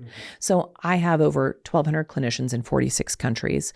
So it's not my thoughts. It's not just a USA issue. We're talking to clinicians from naturopaths to MDs to DOs to conventional oncologists. We have PhDs. We've got them all in this room. We're collecting all of our data and we're seeing the same things. And what we have been learning is we've now, just like the HLA new gene, we now have these immunosubtypes coming to light, these IgG4s, which are immunoglobulin subtypes that are now being turned on and staying on. That's the problem. Yeah. The infection brings it up and it goes bloop and then goes back out. The injection makes it go bloop, hang out longer, and then maybe go out unless you're a long hauler. But multiple injections and boosters, bloop, stay on. Yeah. When you just go, if your listeners just go and take a look, go through the PubMed data of IgG4 in cancer, your sphincter will clench. The other thing it's done, we know now, is there's this concept called the PIK3CA genetic, like a molecule for cancer. It's a big cancer driver, known for some time, even before COVID, that it is a driver of about 70% of cancers. And it's in the same pathway as mTOR, insulin growth factor, so very metabolic in nature. The spike protein just turns that, amplifies that messenger. Wow. Big time. Right. So now, if you aren't taking a metabolic approach to your cancer, if you are not heading that off at the pass, you will not change the outcome. And then the third big one that we know, and there's even more, but these are the big three. We now know the spike protein. And so now you've heard me talk about the importance of mitochondria, sits on complex 1 of our mitochondrial pathways of energy production. So not only is that a problem for cancer, that's a problem for life. Yeah, life. Absolutely. So the input of information has changed drastically over humanity's time. And so that's the number one thing that the mitochondria does, is it's that cellular surveillance. Yeah. So now I've given you very clear examples of what didn't exist and now does, that has changed us forever. The second job is to translate that data, right? And so if your Google Translate's working well, maybe it can make sense of it. But there's even jammed signals there, thanks to things like the EMFs and whatnot, or other toxins that are blunting the translational effect.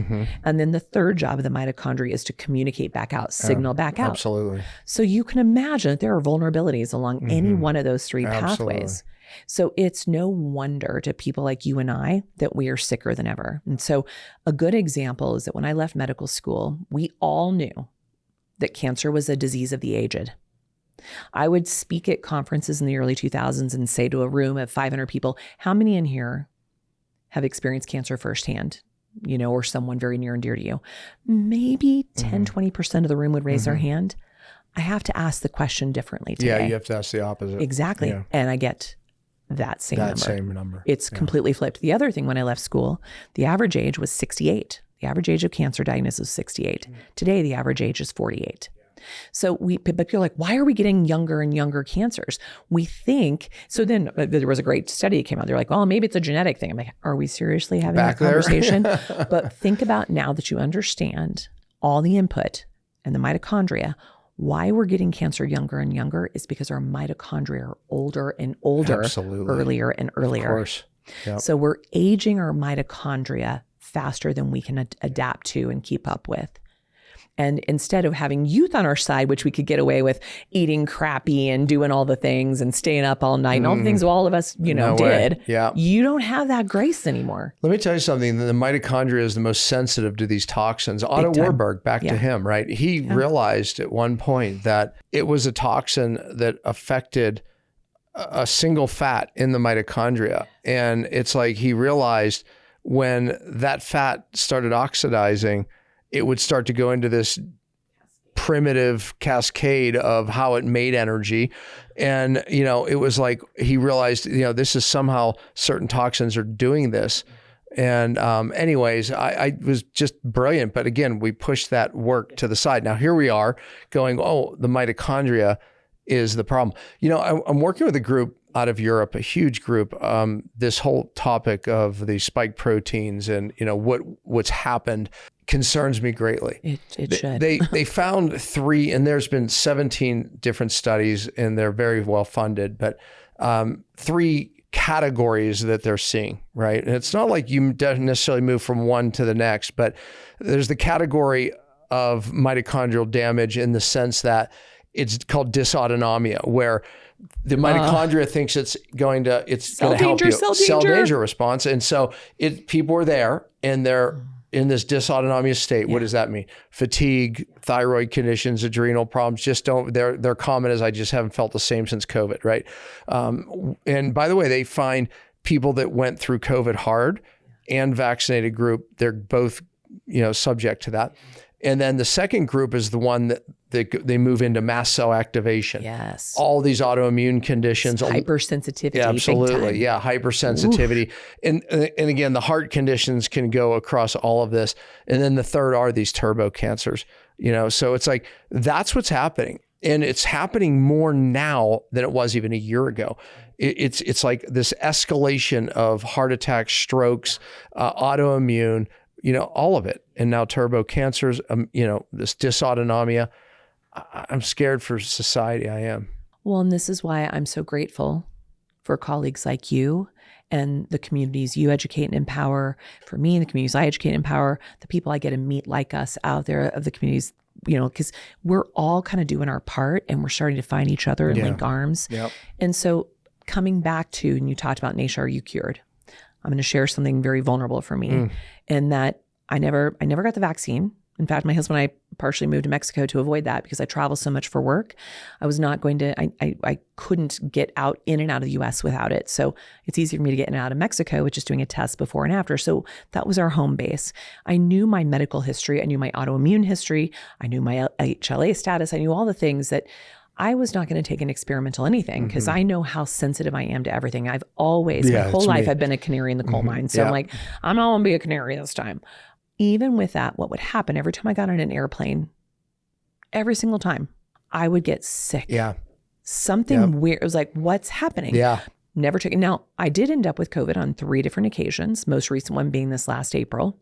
I wouldn't have even known outside of the first time I had it, my pain, what happened is all of my symptoms localized to my right ovary. Wow. That's when I was, exactly. And that was in 2020. And I had definitely what I would call, because I wouldn't call it a recurrence, because I would never say I was always completely in remission, but I had a flare. And I had the tools, I knew what to do. And it was like, that was interesting. This is well before we started hearing all these things and putting some pieces together. And I'm like, I didn't even take the injection and I had a very minimal infection. Yeah. Whoa, that's when I started getting nervous, right?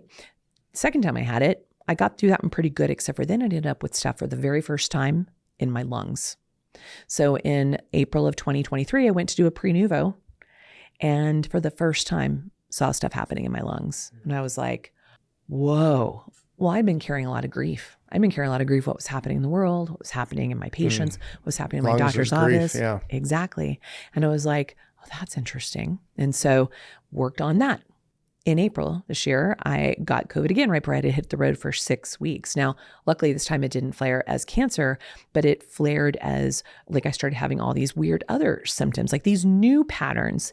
And so I'm like, I'm realizing even when you're doing the best you can, so I had to actually take 2026 off traveling to see if I can get myself fortified enough, because I was pretty much on an airplane weekly or at least several times a month for the past 5 years. Yeah. And I know I can't keep doing it that way. I have to fortify more, and I have to go back to the drawing board with all my colleagues and people like you who are figuring it out, like how, because I started bringing in all my hacks and tools. I have a few, like molecular hydrogen tablets work really well for me. These proteolytic enzyme patterns, these, high dose melatonin, like I can do a lot, for myself and get through things really quickly. But I also know I just have to avoid being exposed. This group, you're right. And when I go on airplanes, I get this mucus in the back of my nasal pathway, right? Near the cribriform plate, unfortunately. And I used to think it was from the mask. And then I realized, oh my gosh, it's not. It's shedding. I'm picking up spike proteins. Yeah. It's like, and they're building up. That group is finding these spike proteins in the mucous membranes, senescent cells, which is scary because that can lead to cancer and other problems. And so in specific tissues, obviously some heart tissue, et cetera. But again, as you point out, the mitochondria.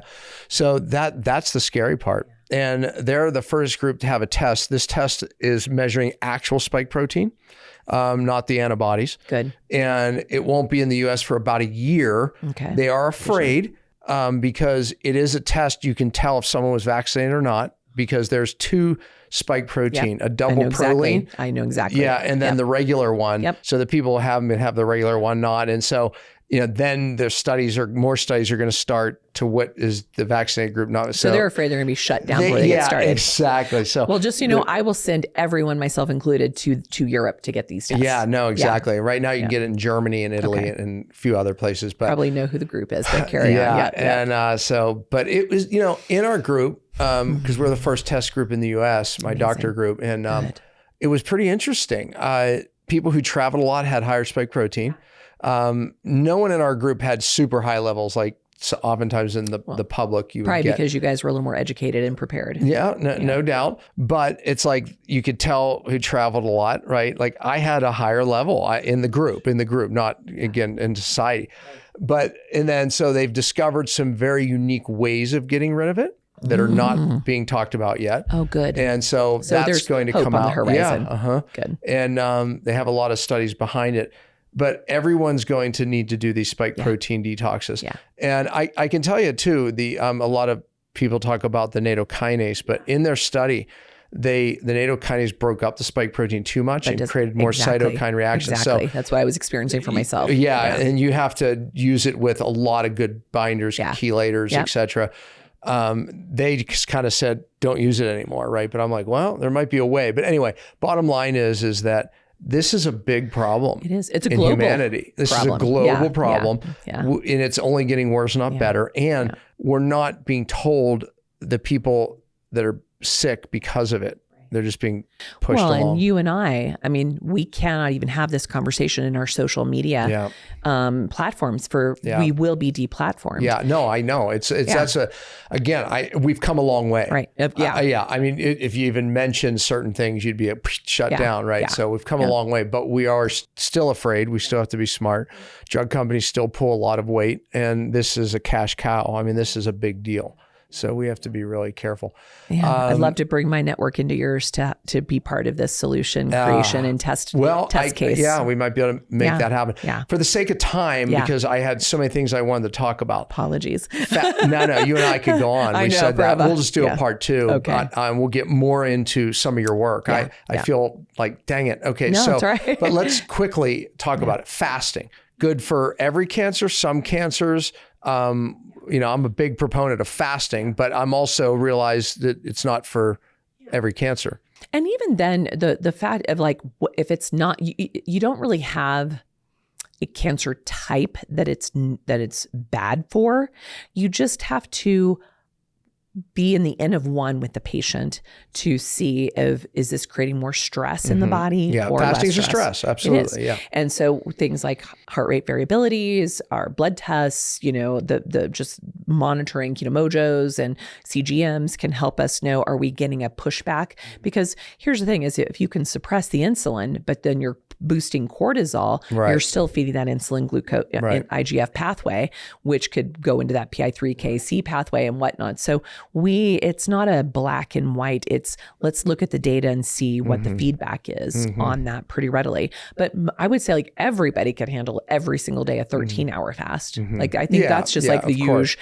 And then a couple times a week, a 16, 18-hour, and once a week, a 24-hour. And my patients that are going through cancer, I really encourage them. This is even Walter Longo's work and Seafried's work, a 3 to 5 day water fast a month during cancer treatment and for upwards of 6 months after. But what's so funny is most of my patients say, I'm going to keep doing it. I'm going to keep doing that piece. And it just helps reset the microbiome, reset the blood, the bone marrow, potentiate the therapy, help them become more metabolically flexible so they can shift in and out of fat and sugar burning as needed. And then their own body gets to be wise of doing it in a way that doesn't create too much stress. And that it's like their bodies go, okay, I hit day 3 and I don't need to go to 5, or I hit day 5 and I feel like I could go to 10. It's going to mix and match in there. But ideally at the very least, I think fasting for every single patient going through chemo is a must. Yeah, no that was matter what the Walter type. proved that out. Yeah. I mean, because it makes the bad cells more vulnerable, good cells better. It's like a Trojan horse direction. Okay. So the part of fasting and deep ketosis, if you will, right? Low carb, higher good fats, because cancer cells love sugar. Yeah. Right. So we're minimizing its food. However, Thomas Seyfried and others showed that it can shift over to burn individual amino acid, glutamine, right? Yeah, exactly. So if you can go into that catabolic state and it could feed itself, gluconeogenesis even, right? So is that probably when you were saying the fast could be too much stress, they could be losing too much muscle and not getting into a fat burning mode, because I teach people how to utilize looking at their ketones to make sure their ketones are rising, the glucose is dropping. Exactly. Some people don't enter that. They're very toxic. They can't enter that. Yeah. But we should see glucose dropping and ketones rising as a sign that the body's not going gluconeogenesis. Exactly. That's exactly. And that's why we look at a GKI, which is that index, the comparison of that. And so just so your listeners know, the average American, and this is likely for any westernized environment, the average GKI, glucose to ketone index, is 25 to 30. So the only way we can prevent all chronic illness, this isn't even treatment, is to get it under 5. Yeah. So that just shows you how far off the res we are with us. Way off. And when we get into the cancer treatment, I like to keep my patients. And by the way, just say what that number is, glucose and ketone ratio. Gosh, I believe, I'm trying to remember the equation. I think it's glucose divided by ketone bodies, or maybe vice versa, equals this number that you want under 5. And one of the things I always say is to know if you're in max autophagy is a 1-to-1 ratio. Yeah. But you have to take glucose and divide it by 18 to get the same millimolars. There you go. That's what I was missing. That was like a missing one of the numbers in the equation there. But this is what's so great is that you said, like, as long as ketones are high and glucose is low, you're in a nice state. But if you're both ketone high, glucose high, that's a problem. Yeah, or if you're ketone high and glucose is not budging that much, it's okay, but it's not budging much. That could be showing gluconeogenesis. That could just be showing that you're stressing the body more. And then there's ways around that. I mean, Walter teaches a partial fast where you're feeding some. Yeah, like a 500 calorie. And a lot of those people do better with that, and some people do great with pure water fast, right? But you know the numbers. You can go to Keto Mojo and get one of these glucose monitors, keto monitors, and be able to do that. Okay, sake of time. Yep.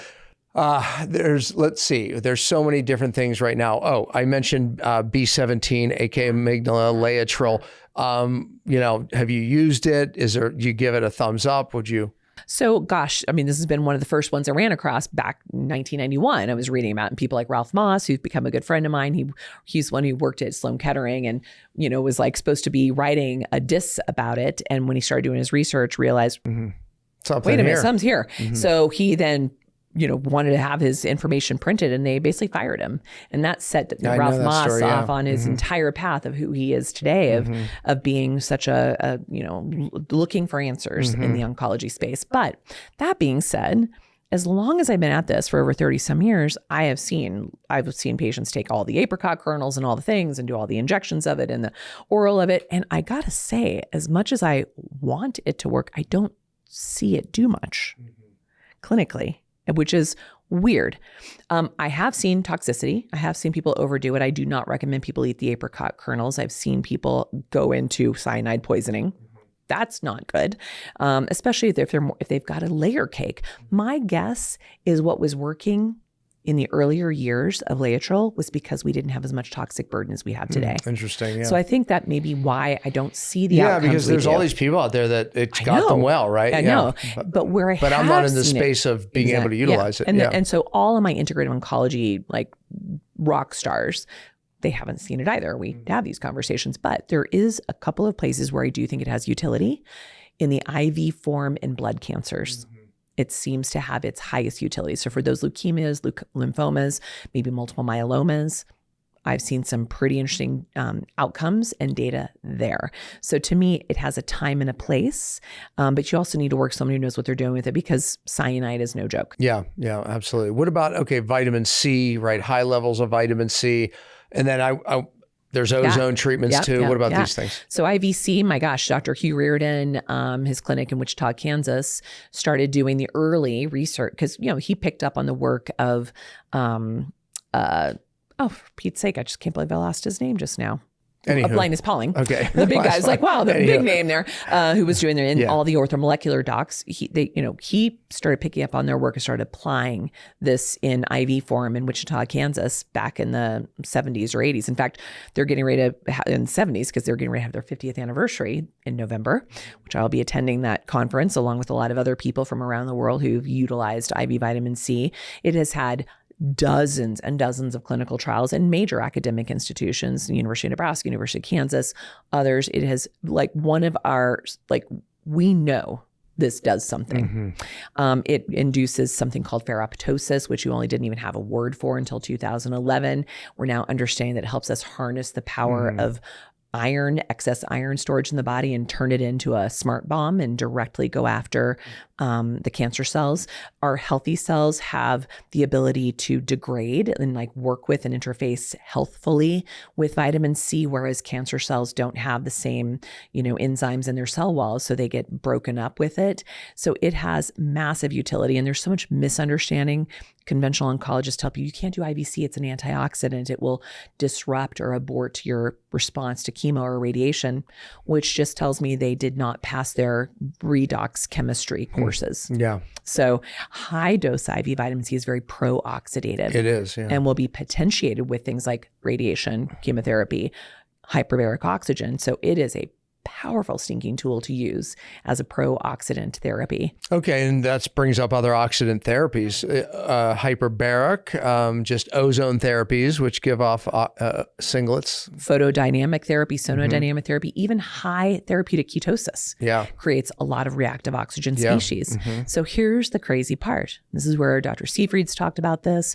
And what I train my doctors in is our standard of care approach, and frankly, most alternative or integrative oncologists are really good at high oxidative therapies. And they don't understand that there is a time to push. Yes. And a time to pause. Yeah, absolutely. And most people, even if they're doing alternative, by the way, that's why I teach detox. Push, pause. Yeah, exactly. Yeah. Because that is an elegant, nuanced art of medicine that you have to really be paying attention. And this is the place that even natural therapies can be too overwhelming to the body. 1,000%. Yeah. It's, it really, there's a science and an art to this. Just like detox. And that's why I teach it. It's like there's a science and an art, right? It's like there's certain things in the science part we follow, but the art is being able to watch your body and go and look at the hormetic effect and say, too much stress, we need to back down. Exactly. And this, even to the point of the question about, you mentioned earlier about glutamine and some of the other methionine and lysine and, arginine. There's a few different amino acids that get concerning that the body can take up those amino acids and feed the cancer, or things like certain fats, fatty acid, oxidase, or any of these things could be taken up by the cancer cells, or even too much of the apoptosis, too much of the clean out of the body can be taken up. The debris can be taken up by the cancer cells. If you push anything too hard, it will have a workaround. And so watching for that before it's a problem, anticipating that, and changing course before you overdo the fasting, overdo the glutamine depletion through the drugs, or overdo methionine restriction. Because guess what happens? If you glutamine restrict with the pharmaceuticals, you die. Yeah. right? That's why the 2DGs and these drugs have not made it out as much as they have, because they're very, very toxic. You should know how to work with them. They created a drug because it's like, oh, the body cancer cells can use glutamine. All right, let's starve the sugar and the glutamine. People die. And that's why that's where Dr. Seifert started to notice, oh, you got to pulse this. Yeah. And that's why I like intermittent fasting, because when you intermittent fast, you're not giving it any amino acids. You're not giving it. But if you over fast, you start to break down your muscles to give more amino acids. So it's amazing. That's why when people say is fasting good for cancer? I'm like, well, exactly. There's a lot there, right? There's a lot there. Yeah. So, 2.5 months, if we do standard of care, what are your stats? So I've had to be very careful with saying these out loud, but because we have data, because we have well over 1,000 doctors collecting this data in, an average of 250 patients a year for each of these, we now have a lot of data. And we're actually getting ready to take our data platform live this year. And eventually, in the not so distant future, we'll be publishing on our findings. Nice. But when you take let's just use a really good example, because we've been collecting this data for a very long time, just kind of high level, but now we're getting into the nitty gritty. If you took all stage 4 cancer patients today, you put them in a bucket, and you said, how many are alive in 5 years? What's the percentage that are still here from standard of care? Depending on the research you look at, it's somewhere from 5 to 11%. So that's their statistic with everything they can throw at it. My statistic is depending on the way we look at it, 67 to 76%. Okay, I'm going to you, right? Right? Yeah. So how do people find you? Yeah. So they find me through, there are multiple ways, but the probably simplest is just start with drnasha.com, drnasha.com. drnasha.com. Because it'll take you down all the other Is it places. DR? Yeah, okay. DRNASHA, no dot. Yeah, like me, DR Pompa, so DR, And so that's a starting point, because you can get into our newsletter. You can find about our data platform. You can find out about our product line. You can find out about our education platforms for doctors, allied health professionals, advocates, and lay people. You can find out about our nonprofit, which is where we do our research and also where we do our patient grants. You can find out about the conference we are hosting, which I know it's the season, but it's also available virtually on the 10th and the 11th in Tucson, Arizona. Metabolic Health Day, the best of the best in metabolic health, environmental medicine, regenerative agriculture, and mental health coming under one roof. That's awesome. Amazing human beings. So I'm telling people to have watch parties, because you can all get together, your friends, your family, your patients together, and learn if you can't be there in person. And so there's a lot of ways. And what I'm excited about is keep connecting with my colleagues like you that help me feel hopeful, because it's always been tough, but these last few years have been a little scarier, right? True. And I'm so appreciative to know that you just got my heart so aflutter with what you're doing out of Europe right now. I want to talk offline much more about that too eventually, but there's a lot of work still to be done. There is. There's so much that just COVID brought, let alone all the toxicants that we're exposed to. And like you said, it's amazing we're able to, it seemed like all of us would have cancer, but thank God the body heals itself, right? Thank God God designed us that way. Exactly. Like resilience is our nature. Gosh, yeah. If we just get out of our darn way. Yeah. So it's true. Yeah. Yeah. Thank you so much. You've changed so many lives. Thank you for all the conferences that you've spoken at, mine included, and just the education that you do. So grateful even for the today. Find her online. Absolutely. What a blessing, right? What a blessing to have answers and to have hope. And again, you lead it because of the victory God gave you. Your authority not comes from your years of study. Your authority comes from the victory God gave you. So share this video. Always like and share. People need to hear this message, and visit her website, because you're going, I know we didn't get to all of it, but it's all there. In the conference, absolutely. So find it on her website. Thank you again. Thank you. Grateful. Thank you all.